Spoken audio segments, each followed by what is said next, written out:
नमस्कार मित्रों, पहाड़ी राजू के यूट्यूब चैनल पर आप लोगों का फिर हार्दिक स्वागत और अभिनंदन।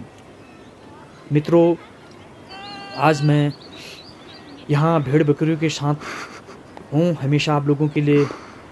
पहाड़ की इस एक आर्थिक पूंजी जो पहाड़ में भेड़ पालन हमारा पुश्तैनी काम है, इस पर ब्लॉग बनाता हूँ और इसी लिए आज मोहन सिंह अन्याव जी जो ये थोड़ हम आज यहाँ रह रहे हैं, इनके साथ हैं यहाँ भेड़ों के साथ। तो मित्रों, ये रांपती हुई भेड़ बकरियाँ और ये जो आप देख रहे हैं यहाँ, आज हमने टेंट लगा रखा है इस जगह पर। ये भेड़ों के साथ आज हम रह रहे हैं। तो थोड़ा सा मित्रों ऐसा होता है कि जब भेड़ें एक जगह होती हैं तो एक जगह से दूसरी जगह जब पड़ाव पड़ता है तो क्योंकि उसके आसपास का जो घास होता है बकरियां चर जाती हैं, तो उनके लिए अब नई जगह थोड़ा ले जाना पड़ता है। अपना पड़ाव भी अपने साथ पड़ाव डालना पड़ता है भेड़ों को, अन्यालों को भेड़ चुगाने के लिए, चराने के लिए। तो इसलिए इनका जो जो पड़ाव होता है एक तरीके से का, एक जगह से दूसरी जगह थौड़ कहते हैं हमारे वहाँ ये, जहाँ बकरियाँ रुकती हैं, जहाँ अन्याल अपना रात का बेशरा कुछ 2-4 दिन करता है। तो ये आज धुरा में हमने ये मोहन सिंह जी के थौड़ से आज आप लोगों के लिए ये इस खूबसूरत जगह से वीडियो बना के ला रहा हूँ। तो मित्रों, अब थोड़ा खूबसूरती हिमालय बुग्याल की बात हो गई, पर्यावरण की बात हो गई, थोड़ा सा क्या है भेड़ पालन और क्यों करते हैं पहाड़ों में लोग, इसका आउटपुट क्या है, मतलब बेनिफिट क्या है लोगों का, और क्या वो चाहते हैं, क्या उनके लिए होना चाहिए था और क्या नहीं हो रहा है, इस पर थोड़ा कभी कभी मैं जिक्र कर लेता हूँ।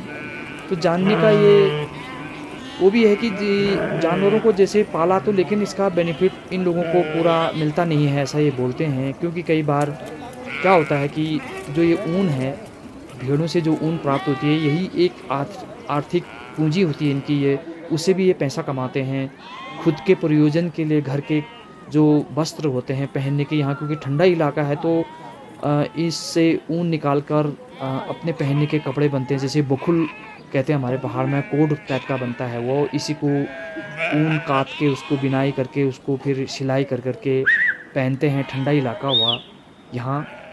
और इससे पहले पूर्व में भी हमारे बुज़ुर्गों ने, हमारे पितरों ने ये भेड़ पालन इसीलिए अपनाया ठहरा कि इससे, क्योंकि एक तो जानवर कई बार किसी अन्य प्रयोजन के लिए बेच देते हैं। जब बकरियाँ जब ब्याह जाते हैं, इनके बच्चे हो जाते हैं, तो क्योंकि अधिक मात्रा में एक साथ उनको चुगा पाना उतना वो नहीं होता है, कठिन होता है अकेले एक आदमी के लिए।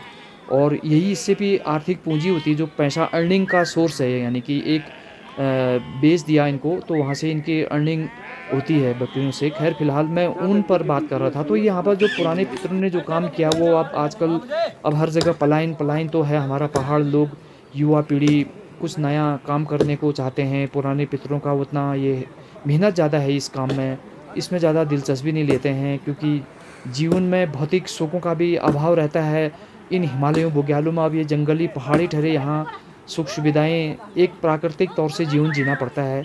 खैर फ़िलहाल तो इसमें जो ऊन होती है ना, इससे जो अर्निंग इनका होता है, तो ये अपने प्रयोजन के लिए तो कर लेते हैं, लेकिन जो बच जाती है उनका, उसका कहीं सरकारी गैर सरकारी संस्थाओं से इन लोगों का कांटेक्ट नहीं हो पाता है। ये लोग, कई बार मैंने पूछा कि इसके आप वो कई बार ऊन निकाल करके फेंक देते हैं इधर उधर, क्योंकि किसको दें, क्योंकि गांव के नज़दीक जो जिनके पास भेड़ हैं वो अपनी ऊन को प्रयोग कर लेते हैं। दूसरा, लोग इसमें थोड़ा ज़्यादा दिलचस्पी नहीं लेते हैं। अब मैन मेड मतलब जो ये बकरियों का नहीं है, सिंथेटिक चीज़ें और बाकी चीज़ें ले लेते हैं लोग बाग, कई बार बना बाज़ार से सिला सुलाए, इन चीज़ों में ज़्यादा इंटरेस्ट नहीं लेते हैं। तो इसलिए इनका मतलब कुल मिलाकर फ़ायदा ये है भेड़ पालन का, जो पैसे अर्निंग का सोर्स जो बता रहा था मैं आपको। थोड़ा सा यहाँ पर ये मैं बताऊँ, एक बात बताऊँ मित्रों, जब प्रकृति चेंज होती है ना, नेचर यानी ऋतुएँ चेंज होती हैं, तो जानवरों को सबसे पहले, इंसान से पहले इनको पता लग जाता है कि अब ग्रीष्मकालीन आ रहा है, ठंडा आ रहा है, ग्रीष्मकालीन है कि बरसात आने वाली है। जब वो भोजन कर लेते हैं, दिन भर खा पी लेते हैं, तो मस्ती में लग जाते हैं। तो ये यहाँ पर देखिए, इनका एक तरीके से उछल कूद और ये एक तरीके का भरपेट खाना खा लिया। अब ये WWF की तैयारी चल रही इन दोनों की। तो मतलब इंसान तो अपना फीलिंग, अपने भावों को प्रकट करके बोलता है, लेकिन ये जानवरों का अपना तरीका है एक दूसरे से अपना इमोशंस, अपने भाव बताने का। खैर ऊन पर आता हूँ मैं। खैर एक और मैं बता दूँ आपको, यहाँ पर ये देखिए जानवरों के लिए तालाब बनाए हैं। जो जंगली जानवर होते हैं उनके लिए पीने के लिए पानी के स्टोरेज होता है यहाँ पर, तो ये खाल कहते हैं हमारे वहाँ, तो वो बनाए हैं इसके नज़दीक, क्योंकि नमी है तो इसमें बहुत अच्छा घास आया है, तो ये बकरियाँ घास चर रही हैं यहाँ पर। और ये हमारा सामने जो टेंट आज का थौड़ हमारा यहाँ पर है 1-2 दिन यहाँ पर का। तो मित्रों कुल मिलाकर के मेरा कहने का मतलब ये है कि इन लोगों को अगर ऊन जो प्राप्त होती है उसको अगर कोई ख़रीदने वाला मिल जाए और उनको उसका मुनासिब जो फ़ायदा, सही तरीके का जो उनका पैसा है वो उनको मिल जाए, तो इसमें थोड़ा उनको भी फ़ायदा होता। और नहीं तो ये थोड़ा अपने प्रयोग के बाद जो बाकी ऊन बचते थे, तो वो मैं बोल रहा था कि जैसे अगर कोई सरकारी या गैर सरकारी संस्थाएं जो इनके कांटेक्ट में नहीं हैं, बोलते हैं लोग, कोई हमें पता ही नहीं है कहते हैं, ये खुशहाल दाजू हैं बड़ाट, अपना कंधे में डाल रखा, कई बार बर्फ़ पड़ जाती है तो नीचे बर्फ़ जो है ढक जाती है बर्फ़ से घास, तो तब लॉपिंग करनी पड़ती है उनको कई बार। और ये वो लखा है जैसे मैं आपको बता रहा था। मित्रों इंसान तो जैसा मैं बोलता हूँ अपने भावों को प्रकट बोल के करता है। अब ये कुछ जानवर ऐसे गुणी होते हैं, अब इसको देख लीजिए, ये हमेशा इतने इनके अंदर के भाव ये हमको बता नहीं सकते हैं, हम इनकी ज़ुबान समझ नहीं सकते हैं ये क्या बोल रहे हैं, पर फिर भी इनकी बॉडी लैंग्वेज और इनका, और आप मनुष्य के साथ थोड़ा अटैचमेंट लगा लो, कितना अच्छा लगता होगा इन लोगों को। अब हम समझ नहीं सकते हैं इस चीज़ को, हम तो बोल के प्रकट कर देते हैं अपनी बातों को। तो ये वो लखा है, जब 6 मास के प्रवास पर अगर ये बुग्याल जाएगा तब अपने लिए भी और अपने जो चराने वाला अन्याल होगा उसके लिए ये अनाज लेके जाएगा अपने पीठ पर तब की बात अलग है।